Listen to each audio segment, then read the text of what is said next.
జై శ్రీ గణేష. మనం మహాభారతం చెప్పుకుంటున్నాం. ఎక్కడున్నాము? ప్రస్తుతం పాండవులు కామ్యకవనం వరకు వచ్చారని చెప్పుకున్నాం కదా. ఈరోజు మనము దుర్యోధనుడు చెల్లెలైనటువంటి దుస్సల ఉంది కదా, ఆమె భర్త జయద్రథుడు ఏ విధంగా ద్రౌపదిని ఎత్తుకపోతాడు, ఆ తర్వాత పాండవులు అతడికి ఎలాంటి శిక్ష విధిస్తారు, ఆ తర్వాత అతడు ఎలా ప్రతీకారం తీర్చుకున్నాడు, ఈరోజు ఎపిసోడ్లో తెలుసుకుందాము. నిజంగా ఇప్పుడు జరుగుతున్నటువంటి ఘోరాలకు ప్రతీకగా ఇది ఉంటుంది. ద్రౌపది పడుతున్నటువంటి కష్టాలకు అవి సరిపోవన్నట్టు ఇలాంటి కొంతమంది రాక్షసులు నీచులు కూడా ఆమె వెంట పడుతుంటారు. సో మొత్తానికి ఈ కామ్యకవనంలో ఉన్నప్పుడు ఒక రోజు ఏమవుతుందంటే, పాండవులందరూ కూడా అక్కడ ఉన్నటువంటి మునులు వాళ్ళందరినీ కూడా రక్షించడానికి ఈ వేటకు వెళ్తుంటారు. ముఖ్యంగా క్రూర మృగాల వేట కోసం వెళ్తుంటారు. అందులో భాగంగా ఒకరోజు 5గురు కూడా వేటకని బయటికి వెళ్తారు. దౌమ్యుడు మాత్రమే ఆశ్రమంలో ద్రౌపదితో పాటు ఉంటారు. కొంతమంది ఒక 2-3 పరిచారికలు, అంటే ఆ ముని ఆశ్రమాలకు సంబంధించిన వాళ్ళు అక్కడ ఉంటారు. మరి కొంతమంది బ్రాహ్మణులు ఉంటారు. ఒక దౌమ్యుడు తప్ప వీరోచితంగా పోరాడేటువంటి వీరుడెవరు ఉండరు. మామూలుగా అయితే ద్రౌపదిని ఈ 5గురిలో ఎవరో ఒకరు ఖచ్చితంగా పక్కన ఉంటారు. కానీ ఆ రోజు ఆమె దౌర్భాగ్యం ఏంటంటే, ఈ 5గురిలో ఏ ఒక్కరు పక్కన ఉండరు. 5గురికి 5గురు వేటకెళ్తారు. ఈ క్రమంలో ఏమవుతుందంటే, అక్కడ కదంబక వృక్షం ఉంటుంది. ఆ పువ్వులు చూడగానే ద్రౌపది పూజ కోసం ఆ పువ్వులు కోసుకొస్తానని చెప్పేసి ఆమె వెళ్ళి పువ్వులు కోస్తుంటుంది. అయితే ఇదే సమయంలో అదే దారిలో సింధు దేశం రాజు జయద్రథుడు అటు నుంచి వెళ్తుంటాడు. ఇతడు వృద్ధక్షేత్రుడి కుమారుడు సాల్వదేశం రాజకుమార్తెను వివాహం చేసుకోవడానికి వెళ్తుంటాడు. ఆ రోజుల్లో ఒకరు కంటే ఎక్కువ మందిని పెళ్లి చేసుకుంటారు. ఆల్రెడీ దుస్సలతో ఇతని వివాహం అయింది. ఇప్పుడు సాల్వదేశం రాజకుమార్తెను పెళ్లి చేసుకోవడానికి వెళ్తున్నాడు.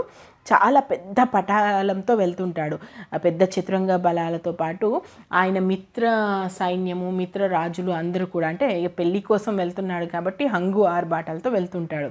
ఇదే సమయంలో ఏమవుతుందంటే, ఆశ్రమం వాకిట్లో ఈమె కదంబక పువ్వులు తెంపుతూ ఉంటుంది కదా ద్రౌపదిని చూడగానే, ఏంటి ఇంత అందంగా ఉంది, ఈమె స్వయంగా శచీదేవ, లక్ష్మీదేవ, లేదంటే దేవతాశ్రీయ, యక్షిణ, లేకుంటే నాగదేవత, ఎవరీమె ఇంత అందంగా ఉంది, మామూలుగా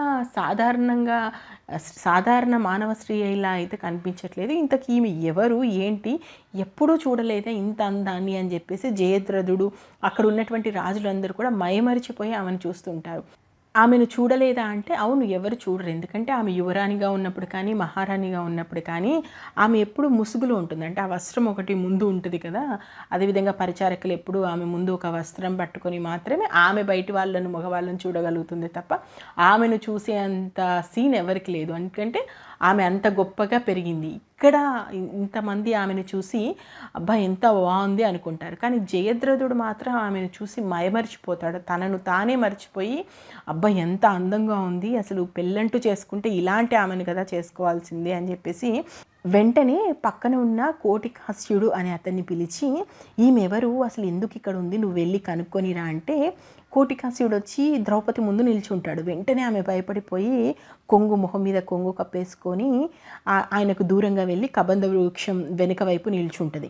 ఇంతలో ఇతడు మాట్లాడుతూ ఉంటాడు కోటికాసుడు, అసలు ఎవరు నువ్వు చూడ్డానికేమో దేవతాశ్రీలా ఉన్నావు, ఇక్కడ నిల్చొని ఉన్నావు, అసలు నువ్వు ఏం చేస్తున్నావు ఇంత కారడవిలో, నువ్వు ఎవరో తెలుసుకోవడానికి వచ్చాను నేను, ఏమనుకోకుండా నువ్వెవరో అప్పుడు ఆమెకు విపరీతమైన కోపం వచ్చి, ఇలా మాట్లాడతా, ఇలా ఒంటరిగా ఉన్నటువంటి స్త్రీతో మాట్లాడడం సబబేనా, అయినా నువ్వెవరు నా దగ్గరికి వచ్చి ఇలా మాట్లాడడానికి అన్నప్పుడు, కోటికాసుడు తన గురించి తెలుసుకోవాలనుకుంటుంది కాబట్టి ముందు చెప్తాడు, నేను మామూలు వాణ్ణి కాదు, మహారాజా సురధుడు మా తండ్రి, నేను కోటికాసుని అంటారు నన్ను, నేను మహారాజా వంశానికి చెందినటువంటి వాణ్ణి, నేను మహా గొప్పవాణ్ణి అని చెప్పేసి అతని గురించి అతని డబ్బా అంతా కొట్టేసుకుంటాడు. ఆ తర్వాత ఒక్కసారి ఆ పరివారం అంతా చూడు, అదిగో ఆ బంగారు రథం మీద ఉన్నాడే అతడు క్షేమంకరుడు, త్రిగర్త దేశం రాజు, అదిగో ఆ పక్కన ఉండి నిన్ను చూస్తున్నాడు చూడు, అతడు కళింగ దేశం రాజు, ఆ పక్కనే నిన్ను రెప్పవేయకుండా చూస్తున్నాడు చూడు, అతడు ఇక్షాకు వంశరాజు, సుబల మహారాజు గురించి నువ్వు వినే ఉంటావు, సుభగుడు, ఇక అందరికంటే అందంగా రత్నభూషణాలతో వెలిగిపోతున్నాడు చూడు, అతనే జయద్రథుడు, ఆ పక్కనే ఉన్న వాళ్ళు సౌవీర కుమారులు, ఆ పక్కన సింధు దేశం వాళ్ళు ఉన్నారు, ఈ పక్కన సౌవీర దేశం వాళ్ళు ఉన్నారు. ఆ మధ్యలో ఉన్నది నీకు ముందు చెప్పినట్టుగా జయద్రథ మహారాజు. ఇప్పుడైనా చెప్పు నువ్వెవరో అంటది. జయద్రథ మహారాజు గురించి అనగానే కొంచెం ద్రౌపది మాట్లాడడం మొదలు పెడుతుంది. ఎందుకంటే జయద్రథుడు ఆ ఇంటి అల్లుడు. ఇప్పుడు దుస్సల భర్త అంటే దుర్యోధనుడికి బావ అయినప్పుడు ధర్మరాజుకు కూడా బావ అవుతాడు. సో ఒక రకంగా ఏ రకంగా చూసుకున్నా అతడు ఆ ఇంటి అల్లుడు కాబట్టి ఆమె అప్పుడు దూరంగా ఉండి కొంగు అడ్డు పెట్టుకొని కోటికాస్యుడితో ఇలా అంటది, నేనెవరో అనుకొని నువ్వు మాట్లాడుతున్నట్టున్నావు, నేనేమి చిన్నపిల్లని కాదు, నాకు కుమారులు ఉన్నారు, పెళ్ళయింది, నేను పాండవుల ధర్మపత్రిని, పాంచాలిని, నేను ద్రుపద మహారాజు కూతుర్ని, నేను దుష్టద్యుమ్నుడి చెల్లెల్ని అని చెప్పేసి తన గురించి తాను చెప్పి, ఇలా నాతో ఒంటరిగా నువ్వు మాట్లాడడం మంచిది కాదు, ఇప్పుడు నా భర్తలు మరికొద్దిసేపట్లో వస్తారు, మీరందరూ రండి ఆతిథ్యం తీసుకోండి అంటది. ఎందుకు ఆతిథ్యానికి ఆహ్వానిస్తుంది అంటే ఆమె అక్కడ ఉన్నది ఇంటి అల్లుడు కాబట్టి అతన్ని అలా బయట నిల్చోబెట్టి మాట్లాడడం సంస్కారం కాదనుకొని ఆమె లోపలికి వెళ్ళి వీళ్ళందరికీ కూడా వడ్డించడానికి ఏర్పాట్లు చేయడానికి ముందుకు వెళ్తుంది. ఆమె దగ్గర అక్షయపాత్ర ఉంటుంది కాబట్టి ఎంతమంది వచ్చినా ఆమె వడ్డించగలుగుతుంది. అందరూ లోపలికి వస్తారు. వాళ్ళతో పాటు జయద్రథుడు కూడా వస్తాడు. జయద్రథుడు ఆమెను చూసి ద్రౌపదిని, ఎలా ఉన్నావు, నీ భర్తలు ఎలా ఉన్నారు, అంతా కులాసానేనా అని అడుగుతాడు. దానికి ద్రౌపది, నీకు తెలియంది ఏముందన్నా, ప్రస్తుతం మా పరిస్థితి బాగాలేదు, అయినా సరే సింహాలు ఎక్కడ ఉన్నా సింహాలే కదా. దానితో జయద్రథుడు ఒక వెక్కిలి నవ్వు నవ్వి, అయినా నువ్వు ఇక్కడ ఉండడం ఏంటి, ఈ ఈ అడవులు పట్టుకొని తిరుగుతున్నటువంటి వాళ్ళతో ఏ ఆడదైనా ఉంటుందా, అయినా డబ్బు లేని మగవాటిని ఏ ఆడదైనా వాళ్ళతో ఉండి కష్టాలు పంచుకోవాలనుకుంటుందా, నువ్వు నాతో వచ్చేసి నా రాజ్య సంపద మొత్తం నీ కాళ్ళ దగ్గర పెడతాను, నా రాజ్యానికి నువ్వు పట్టపు రాని అవుతావు, నిన్ను మొత్తం ఐశ్వర్యంలో ముంచెత్తుతాను అంటది. అసలు ఆ మాట వినగానే ఒక్కసారిగా ఒళ్ళంతా జలధరిస్తుంది ద్రౌపదికి, మొత్తం చెమటలు పట్టేస్తాయి. ఒక్కసారిగా వెనక్కి వెళ్ళిపోయి, నేనెవరని నీకు తెలియకుండా మాట్లాడుతున్నావా, నేను పాండవుల యొక్క భార్యను, నీకు చెల్లెల్ని అవుతాను, నీకు దుస్సల నా ఇంటి ఆడపడుచు, అంటే నువ్వు నాకు అన్న వరస అవుతావు, ఇలా నాతో మాట్లాడడం భావ్యమేనా అని చెప్పేసి ఆమె కొంత దూరంగా, అంటే అప్పటి వరకు దగ్గరగా మాట్లాడినామే దూరంగా జరిగి మాట్లాడుతుంది. దాంతో జయద్రథుడు అంటాడు, నువ్వు పిచ్చిదానిలా ఉన్నావు, అడవులు పట్టుకుపోయిన వాడితో ఇంత అందగత్తవి నువ్వు ఉండడం ఏంటి, వదిలేసే ఏది ధర్మము ఏది అధర్మము ఇదంతా ఎందుకు, రాజులు ఎవరైనా తనకు నచ్చినటువంటి ఆడదాన్ని తీసుకొచ్చుకునేటువంటి హక్కు వాళ్ళకుంది, నువ్వు నాకు నచ్చావు, నాతో పాటు వచ్చేసి అదిగో బంగారు రథం నీకోసం ఉంది, వచ్చేసి ఆ రథం ఎక్కువ అని చెప్పేసి ద్రౌపది చెయ్యి పట్టుకోగానే ఒక్కసారి ఆమె వాణ్ణి ఒక తోపు తోస్తుంది, తోయగానే కొంచెం దూరంగా వెళ్ళి పడతాడు. ఇంకంతే కోపం వచ్చేసి, నేను చెప్తే వినవా, ఇంత ప్రేమగా నీకు చెప్తున్నాను, జీవితాంతము నీకు కావాల్సినవన్నీ నేను చూసుకుంటాను, నీకు ఏ కష్టం రాని అని చెప్పేసి ఏదో ఒకటి చెప్తుంటూ ఉంటాడు. ఇలా ఆయన గొప్పతనం గురించి చెప్తూ ఉంటే ద్రౌపది దూరంగా వెళ్ళడానికి ప్రయత్నిస్తుంటుంది. ద్రౌపదిని గట్టిగా పట్టేసుకొని తన రథం వైపు లాక్కొని వెళ్తుంటాడు. ఇంతమంది రాజులు, ఆయనతో పాటు వచ్చినటువంటి రాజులందరూ కూడా చోద్యం చూస్తుంటారు ద్రౌపదిని ఎత్తుకొని వస్తుంటే.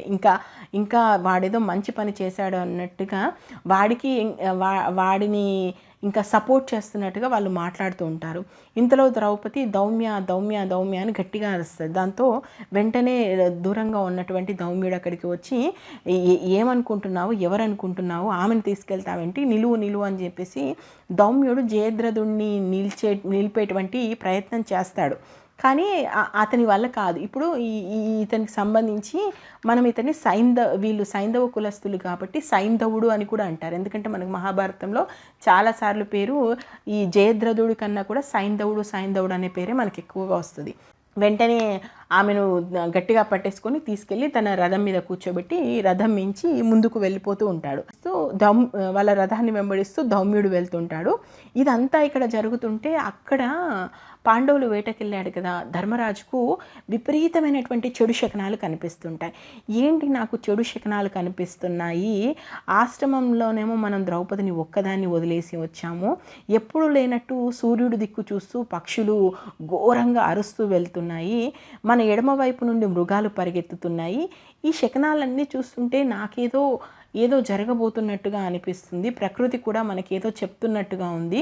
ద్రౌపది ఒంటరిగా ఉంది. ఏమైనా జరిగిందా ఏంటి ఆమెకు? పదండి తమ్ములు పదండి అని చెప్పేసి వాళ్ళు వచ్చేస్తూ ఉంటారు. ఇంకా వాళ్ళు వచ్చేస్తూ ఉంటే తీరా ఆశ్రమం దగ్గరికి వచ్చేసరికి ద్రౌపది కోసం అక్కడ పెట్టినటువంటి ద్రౌపది అంటే ఆ ముని కుటుంబాల్లో ఉన్నటువంటి ఒక పరిచారిక ఉంటుంది కదా, దాత్రిక. ఆమె కింద కూర్చొని గుండెలు పగిలేలా ఏడుస్తూ ఉంటుంది. ఏమైంది దాత్రిక, ఏమైందని వచ్చేసి ధర్మరాజు అడిగినప్పుడు వాడెవడో వచ్చాడు, అమ్మగారిని ఎత్తుకొని తీసుకెళ్తున్నాడు, అమ్మ చాలాసేపు పొనిగులాడింది, దౌమ్యుడు అతని వెంట పరిగెత్తాడు, ఏం చేయాలో అర్థం కావట్లేదు, అదిగో ఆ దిక్కున వెళ్ళారు వాళ్ళు, మీరు వెంటనే ఆ దిక్కున వెళ్ళిపోండి, ఆ నీచుడు చేతిలో పడితే అమ్మ ఏమైపోతుందో, అయ్యో వాడు అమ్మను ముట్టుకున్నాడే అని చెప్పేసి ఆమె కింద పడి విపరీతంగా వేడుస్తుంటుంది. సో దాత్రికి నువ్వేం బాధపడకు, మేము వెంటనే తీసుకొస్తామని చెప్పేసి 5 కూడా ఎటువైపు అయితే సాయింధవుడు వెళ్ళారో ఆ వైపుగా వాళ్ళందరూ కూడా ప్రయాణం అవుతారు. అలా వెళ్తూ వీడి సైన్యము, జయద్రథుడు సైన్యం కనిపిస్తుంది. ఆ సైన్యం చూడగానే ఇక పాండవులకు విపరీతమైనటువంటి కోపం వస్తుంది. ఇప్పుడు జయద్రథుడు, త్రిగర్త సైన్యము, సింధుసేన వీళ్ళందరూ కూడా ఆ రథం చుట్టూ మూగుతారు. వాళ్ళందరికీ అంటే ఇటు కోటికాస్యుడు కానీ, అటు జయద్రథుడు కానీ, త్రిగర్త సైన్యం కానీ వీళ్ళందరూ కూడా వీళ్ళందరూ వీళ్ళని చూసేసరికి హడలిపోతారు. అరే పాండవులు వచ్చారనేసరికి జయద్రథుడు ఏమంటాడంటే, ఎవరూ పారిపోకండి, మనం ఎంతమంది ఉన్నాము, వాళ్ళ 5 ఉన్నారు, పద మనం యుద్ధం చేద్దాము అని చెప్పేస్తుంది. ఇక భీముడు యుద్ధం చేస్తాడు. రథాలు, ఏనుగులు, గుర్రాలు దేన్ని వదలడు. ఒక్కొక్క దాన్ని ఒక్కొక్క గదతో వేస్తుంటే ఎక్కడ చచ్చి కూర్చుంటాయి. ఇక సారథులు అనే వాళ్ళే ఉండరు. ఎవడు దొరికితే వాడిని లాస్ట్కు కోటికాస్యుడినైతే ఒక్క గద కేసి కొడితే చచ్చి ఉరుకుంటాడు వాడు. ఇంకా ఆ తర్వాత ఈ 100 సౌవీరులు ఉన్నారు కదా, సౌవీరులు మొత్తం ధర్మరాజు చుట్టూ చేరతారు. చుట్టూ చేరి రకరకాలైనటువంటి బల్లాలతోటి, త్రిశూలాలతోటి, ఆల్రెడీ వాళ్ళ దగ్గర ఆయుధాలన్నీ ఉంటాయి కాబట్టి అవన్నీ ఒకరి తర్వాత ఒకటి వేస్తుంటాడు. సౌవీరులతోటి అసలు ధర్మరాజు యుద్ధం చేస్తాడు. 100 రెప్పపాటులో కొట్టేస్తాడు. అంత వీరులు ఇంత వీరులు అని చెప్పుకుంటారు.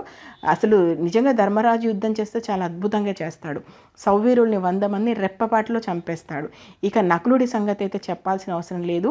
ఆయన ఎవరిని చంపుతున్నాడో తెలిసేలోపే ఇంకొకటి చచ్చిపోతుంటాడు.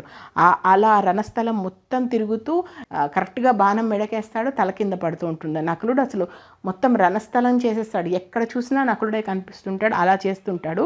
ఇక సహదేవుడు వచ్చేసి గుర్రాలు, ఏవైతే గుర్రాల మీద ఉండేవాళ్ళు రౌతులు, ఆ రథసారథులు ఉంటారు కదా, వాటిని కొడుతూ ఉంటాడు. ఎక్కడ గుర్రాలని, ఏ గుర్రాన్ని కూడా ముందుకు పోనివ్వడు. మొత్తం అన్ని గుర్రాలను కొట్టి పడేస్తాడు. ఇక అర్జునుడి సంగతి అయితే చెప్పాల్సిన అవసరం లేదు. ఒక్కొక్క బాణంతో ఏనుగులు, రథికులు, సారథులు, గుర్రాలు, జెండాలు ఎక్కడికక్కడ ఎగురు పడుతుంటాయి. ఎవరు చస్తున్నారో కూడా అర్థం కాదు. మొత్తం ఒక మారణ హోమం సృష్టిస్తాడు. అసలు ఎలా అంటే ఒక మహాసముద్రం మధ్యలో మందర పర్వతం ఉండి చిలుకితే ఎలా చిలుకుతుందో అలా అర్జునుడు చుట్టూ బాణాలు వేస్తూ ఎక్కడి వాళ్ళని అక్కడ చంపేస్తుంటాడు. త్రిగర్తరాజు సుధన్వుడు ధర్మరాజుతో యుద్ధం చేస్తాడు. కొంచెంసేపు చేయగలుగుతాడు, కానీ ధర్మరాజు ముందు నిలవలేకపోతాడు. ధర్మరాజు సుధన్వుడు చంపేస్తాడు. ఆ తర్వాత మహాముఖుడు, క్షేమకరుడు వీళ్ళిద్దరు కూడా త్రిగర్త వీళ్ళులు. వీళ్ళిద్దరిని నకులుడు చంపేస్తాడు. ఎంత దారుణంగా చంపేస్తాడంటే లిప్తపాటులో ఇద్దరి తలకాయలు కింద ఉంటాయి. అలా బాణాలు వేస్తాడు. ఆ తర్వాత సురధుడు ఒక పెద్ద ఏనుగు సైన్యంతో వీళ్ళ మీదకి వచ్చేస్తాడు. ఈ సురధుడిని నకులుడు చంపేస్తాడు. ఇక అసలు ఎవ్వరు ఎక్కడ మిగలరు. మిగిలిన సైనికులు వాళ్ళందరూ చచ్చిపోతుంటారు. ఈ 5 ఎటువైపు నుంచి వస్తారో కూడా అర్థం కాదు. అలా ఒకరు ఇప్పుడు సహదేవుడు గుర్రాలని నరుక్కుంటూ పోతుంటే ఆ గుర్రం మీద ఉన్నటువంటి మనుషుల్ని నకులు నరుక్కుంటూ పోతాడు. రాజులు ఎవరైతే ఉన్నారో వాళ్ళని ధర్మరాజు నరుక్కుంటూ పోతాడు. ఏనుగు మీద ఉన్న వీరుల్ని భీముడు నరుక్కుంటూ పోతాడు. ఇక అర్జునుడు అయితే ఎటు బాణాలు వేస్తున్నాడో, ఎవరి మీద బాణాలు వేస్తున్నాడో కూడా తెలియదు. ఆ రేంజ్లో చచ్చిపడిపోతుంటారు అందరూ కూడా. సో ఇలా చూస్తున్న తర్వాత కొంతసేపటికి ఇంకా అంగారకుడు, కుజారుడు, సృజయుడు, సప్తికుడు, శత్రాంజయుడు, సుప్రబుద్ధుడు, శంభుకారుడు, బ్రహ్మకుమారుడు, శూరుడు వీళ్ళందరూ కూడా 12 మంది సౌవీరులు ఉంటారు. వీళ్ళు ఇక్ష్వాకు వంశానికి చెందిన వాళ్ళు, శిబి, సైంధవ, త్రిగర్త సైన్యాలకు సంబంధించి. సో ఈ మొత్తానికి ఏమంటారంటే ఇక్ష్వాకు వంశానికి చెందిన వాళ్ళు మీరు సాక్షాత్తు శ్రీరాముని వారసులు అయినప్పటికీ మీరా ఇలా చేయాల్సిందని చెప్పేసి అసలు అర్జునుడు బాణాలతో వాళ్ళని మొత్తము తుదముట్టిస్తాడు. అక్కడ ఏ సైన్యము లేకుండా, ఇక్షాకు సైన్యాన్ని అయితే నామరూపాలు లేకుండా చేసేస్తాడు. ఒక రుద్రుడు తాండవిస్తే ఎట్లా తాండవిస్తాడో అట్లా ఇటు సౌవీర కుమారులు కానీ, అటు ఇక్షాకు సైన్యం కానీ, త్రిగర్త సైన్యం కానీ ఏది మిగలకుండా బాణాలతో కొట్టి పడేస్తుంటాడు. ఒక కార్చిచ్చు అడవిని దహించి వేస్తున్నట్టు గాంధీవంతో అర్జునుడు చేస్తున్న దానికి అసలు ఎవరు కాసేపు కూడా నిలబడలేకపోతారు. వీడు ఇన్ని ఎతులు కొట్టిన వాడు ఒక లిప్తపాటులో ఇలా వచ్చేసి అలా చంపేస్తుంటారు పాండవులు వాళ్ళని. కాసేపు కూడా యుద్ధం చేయలేకపోతాడు. దీంతో వెంటనే జయద్రథుడి గుండెల్లో రాళ్ళు పెరిగెడతాయి. అక్కడే ద్రౌపదిని వదిలేసి వాడు పరుగులు తీస్తుంటాడు. ఆ పరుగులు తీస్తూ పారిపోవడానికి ప్రయత్నిస్తే అప్పుడు భీముడు ఏమంటాడంటే ధర్మరాజుతో, అన్న నువ్వు చిన్న తమ్ముళ్ళు ఇద్దరు మీరందరూ కూడా ఆశ్రమానికి వెళ్ళిపోండి, వాడిటు పారిపోతాడు, వాడిని మేము చంపే వస్తాము అని చెప్పేసి అర్జునుడు భీముడు బయలుదేరిపోతుంటాడు. ఇలా బయలుదేరబోతుంటే ధర్మరాజు గట్టిగా కేకలు వేస్తాడు, వద్దు వద్దు వాని చంపకండి. దుస్తల భర్త చనిపోతే గాంధారి తల్లి తట్టుకోలేదు, ఆ అమ్మ కోసమైనా సరే వాడిని వదలాల్సిందే, వాడిని మాత్రం చంపకండి, ప్రాణాలతో తీసుకురండి అంటది. కానీ ద్రౌపదికి విపరీతమైన కోపం వచ్చి గట్టిగా అరిచేస్తుంది ద్రౌపది, నా మీద చెయ్యి వేసిన వాడు బ్రతికుండడం ఏంటి, వాడిని చంపి కానీ మీరు రావద్దు అని చెప్పేసి ఆమె ఏడుస్తూ చెప్పేస్తుంటుంది. ఇద్దరి మాటలు వింటారు అర్జునుడు భీముడు. వాడిని వెంబడిస్తూ వానితో పాటు వెళ్తారు. కొద్ది దూరం వెళ్ళగానే వాడిని చుట్టుముట్టేసి, ఏంట్రా ఇన్ని గంభీరాలు పలికావు, ద్రౌపదిని తీసుకురావాలని చూసావు, పిరికి పందలా పారిపోతావేంటి, నిలిచి మాతో యుద్ధం చేసిన తర్వాత నువ్వు మాట్లాడదు అని చెప్పేసి ఒక్కసారి జయద్రథుడి మీదకి దూకుతాడు భీముడు. వాడి జుట్టు పట్టుకొని తీసుకొచ్చి నేలకేసి గదతోటి కొడతాడు. అసలు ఒళ్ళు మొత్తం ఛిద్రం, వాడి కాలు చెయ్యి కూడా లేపలేకపోతుంది. మొహం మీద మడమ మీద ఎక్కడ పడితే అక్కడ పీడి గుద్దులు గుద్దేస్తాడు. అసలు ఆ గుద్దులకి వాడు మూర్ఛపడి కింద పడిపోతాడు. ఇంకొక దెబ్బ వేస్తే చచ్చిపోయే పరిస్థితి వస్తుంది. అప్పుడు అర్జునుడు ఏమంటాడంటే, అన్న ఆగు, వాడిని ప్రాణాలతో తెమ్మని మన అన్న చెప్పాడు, మనం చంపడం కరెక్ట్ కాదు, అన్న దగ్గరికి తీసుకెళ్దాం అంటాడు. అప్పుడు ఇక భీముడికి విపరీతమైన కోపం వస్తుంది. ఏం మాట్లాడుతున్నావు అర్జున, వీడు చెయ్యి వేసింది ద్రౌపది మీద, ద్రౌపది చెప్పింది కదా వీడి శవాన్నే తీసుకురమ్మని, మళ్ళీ నువ్వు వీడికి ప్రాణభిక్ష పెడతానంటావేంటి, అన్న అలాగే మాట్లాడతాడు, ఆయనకు అందరి మీద ఎక్కడ లేని ప్రేమ ఉంటుంది, ఆయన అందరి మంచి కోరుకుంటాడు, ఆయనకు మంచితనం కాదు అతి మంచితనం ఎక్కువైపోతుంది, ఇప్పుడు పడుతున్న కష్టాలన్నిటికీ అవి కారణం కాదన్నట్టు ఇప్పుడు కూడా వీడిని కూడా వదిలేయమంటావా అని చెప్పేసి విపరీతమైన కోపం వస్తుంది. అర్జునుడు సంతాయిస్తాడు, వద్దు మనం వీడిని చంపొద్దు అని చెప్పేసి చెప్తే సరే అని భీముడు కాస్త శాంతించి, అయినా కూడా వీని గర్వాన్ని మాత్రం ముందు భంగం చేయాలని చెప్పేసి వాడి గుండు కొరికి అని మీసాలు కొరిగేసి వాని నెత్తి మీద ఉన్నటువంటి ఆ కిరీటాలు అన్నీ కూడా తీసేసి వాని ముఖాల మీద కూర్చోబెట్టి వాని తల మీద గద పెట్టి, నీకు చెప్తున్నాం విను, ప్రతి రాజు దగ్గరికి నువ్వు వెళ్ళాలి, నేను పాండవ దాసుని అని చెప్పుకొని తిరగాలి, అలా చెప్పుకుంటానంటేనే నేను వదిలేస్తానని చెప్పేస్తాడు. దానికి జయద్రథుడు ఒక పిరికివాడైపోయి నాకు ప్రాణభిక్ష పెడితే చాలు, నాకు ఇంకేమీ అవసరం లేదు, నేను ఇక నుంచి పాండవ దాసుని అని చెప్పేసి గట్టిగా అరిచేస్తాడు.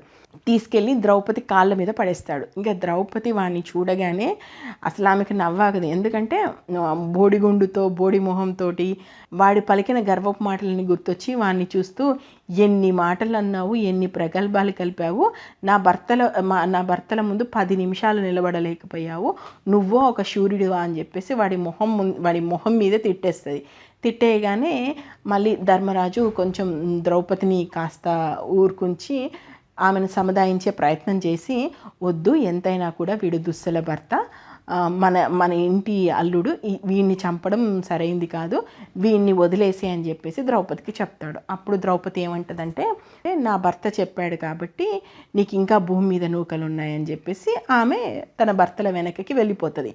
వెళ్ళిపోగానే ధర్మరాజు అతని కట్లన్నీ విప్పేసి అతన్ని పైకి లేపి, ఏంటి బావా నువ్వు చేసిన పని, ఇదేనా నువ్వు చేయాల్సిన పని, ఎందుకు ఇలా చేశావు, మన ఇంటి గౌరవం పోయే విధంగా చూడు ఇప్పుడు ఎంత జరిగిందో, ఇంటి అల్లుడిగా నిన్ను మేము ఎంతో ప్రేమగా గౌరవంగా చూసుకోవాల్సింది పోయి నిన్ను ఇలా చేయాల్సిన పరిస్థితి కల్పించావు, ఇంకెప్పుడు ఇలా చేయకు అని చెప్పేసి ఆయనని ఇంకా గౌరవంగానే అక్కడి నుంచి సాగనంపుతాడు ధర్మరాజు.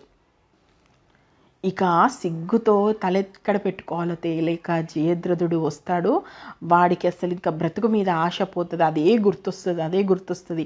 ఆ పాండవుల దాసుని నేను అనేటువంటి మాట గుర్తొచ్చి ఇంకా వాడికి రాజ్యం మీద మొత్తము మక్కువంతా చచ్చిపోయి హరిద్వార్ వెళ్తాడు. హరిద్వార్ వెళ్ళి అక్కడ ఒక్క కాలు బొటనవేలు మీద నిల్చొని శివుడి కోసం విపరీతమైనటువంటి తపస్సు చేస్తాడు. చివరికి శివుడు ప్రత్యక్షమవుతాడు. ఏం కావాలి కోరుకో అన్నప్పుడు, నేను పాండవుల్ని ఎదిరించగలగాలి, వాళ్ళని గెలిచే విధంగా నాకు వరం ఇవ్వు అంటాడు. అప్పుడు శివుడు ఏమంటాడంటే, పాండవుల్ని గెలవడము నీకు కాదు కదా, దేవతలకు దానవులకు కూడా సాధ్యం కాదు, అంత గొప్ప శక్తివంతుడు, పైగా అర్జునుడికి నేనే వరం ఇచ్చాను, అర్జునుడు విజయుడు అవుతాడని చెప్పేసి నువ్వు అర్జునుడిని అస్సలు ఓడించలేవు, ఇంకా పాండవులను ఓడించడం కుదరదు అంటే, మరి నేను ఇంత తపస్సు చేసింది వ్యర్థమేనా అంటే, అర్జునుడి తప్ప మిగతా నలుగురిని నువ్వు ఒక రోజు ఓడించగలుగుతావు అని చెప్పేసి వరం ఇస్తాడు. సరే ఇది ఒక్కటైనా చాలు అని చెప్పేసి ఇంకా జయద్రథుడు మళ్ళీ రాజ్యానికి వచ్చేస్తాడు. తెలుసు కదా, వీడి వల్ల మహాభారత యుద్ధం సమయంలో అర్జునుడి బదులు అభిమన్యుడు ప్రాణాలు కోల్పోవాల్సి వస్తుంది. వీడికి ఇచ్చిన ఈ వరం వల్ల, ధర్మరాజు అతి మంచితనం వల్ల అభిమన్యుడు ప్రాణాలు కోల్పోతాడు. చివరికి అర్జునుడు వీడిని చంపలేని పరిస్థితి వస్తే తన ప్రాణాలు తీసుకోవాలనుకుంటాడు. అసలు పాండవులకి ఎంత అన్యాయం జరగాలో అంత అన్యాయం వీడి వల్ల జరుగుతుంది. అంటే మంచితనము ఓకే, కానీ ఈ అతి మంచితనం కూడా మంచిది కాదు అనేది. అంటే జయద్రథుడిని ధర్మరాజు వదిలి కోరి కష్టాలను తెచ్చుకున్నట్టు అవుతుంది, ఉన్న కష్టాలను ఇంకా పెంచుకున్నట్టు అవుతుంది. సరే, ఇది జయద్రథుడి స్టోరీ. మళ్ళీ జయద్రథుడు మనకి మహాభారత యుద్ధంలో వస్తాడు. అప్పటి వరకు మళ్ళీ మనకు జయద్రథుడు తగలడు. ఇంకా సరే, ఇంకా నెక్స్ట్ ఎపిసోడ్లో మనం కామికవనంలో వీళ్ళు ఉన్నారు కదా, ఆ తర్వాత ఏం జరిగింది, ఏం చేశారు అనేది మనం నెక్స్ట్ ఎపిసోడ్లో చూద్దాము. నేను మహాభారతం ఉన్నట్టు చెప్తున్నాను, ఏది కూడా వదలట్లేదు. దాదాపు 2 సంవత్సరాలుగా చెప్తున్నాను, ఇంకా ఇది కంటిన్యూ అవుతూనే ఉంది. మీకు నచ్చితే మాత్రం ఆశీర్వదించండి. ఇప్పటి వరకు మహాభారతంలో ఏం జరిగిందో తెలుసుకోవాలనుకుంటే మన ఛానల్లో ప్లేలిస్ట్లోకి వెళ్ళండి. మహాభారతం ప్లేలిస్ట్లు ఉంది. స్టార్టింగ్ నుంచి ఇప్పటి వరకు జరిగినటువంటి స్టోరీ అంతా మీరు తెలుసుకోవచ్చు. Thank you. జై హింద్.